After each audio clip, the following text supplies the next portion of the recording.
Winter in the garden can get pretty grim. Now, I always say how much I enjoy the fact everything dies down and then rises up again, but that doesn't disguise the fact that for a lot of the year, the whole place looks a bit like this. And in fact, it all comes down and it looks even worse. So what we all need to do is find ways to keep ourselves going as things get bad, as they get worse, as they get more grim. Part one of my solution is these Phalaenopsis orchids.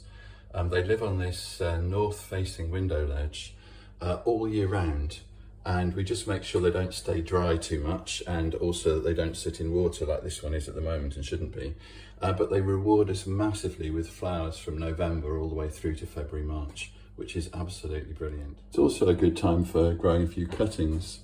These Coleus, under a new name now, but who cares, grow brilliantly if you just dunk them in water. And through November and December, that's a brilliant thing to see on your window ledge. And growing them on undercover once they've rooted and been potted. But also now's a great time for sowing tender perennials. These are Bollandia laurata, the wonderful chocolate scented flower. These last 4 or 5 years. I've had to refresh them this year. And if you sow them late November, they grow through now and they get a head start in the spring. But what it gives you is it gives you something to nurture and look after this time of year.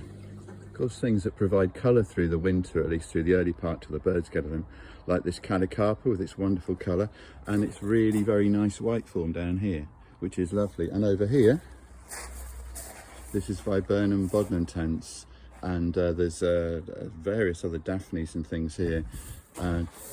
Viburnum burkewoodii here about to burst into flower to give a scented colour outside the back door all winter. But the thing I miss most in winter, as plants like the Pseudicium start to fall back to nothing, is that real energy and jungliness that we get from our garden. So, bit of a plan this year, something that does brilliantly in summer, but also serves me up a jungle in winter. Let's have a look in the greenhouse. A lot of passion flowers die back this time of year and start growing really slowly. Here's some just on their way down. But these Taxonia ones, this one's Tarminiana, we've got Melissima and Oxoniatus over here, actually grow on and are really wild and mad. So if I want a little bit of a hit of jungle, I nip in here during the winter. And of course we've got our Brugmansias coming back here, along with our Tamarillo here, and all sorts of things going on around the back here.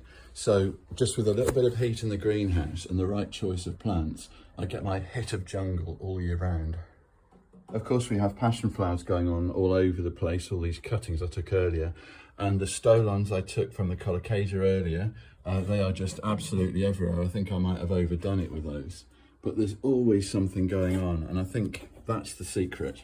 I always make sure we have plenty of projects on the go. That way, it's not just Alan Titchmarsh reruns that get us through the winter.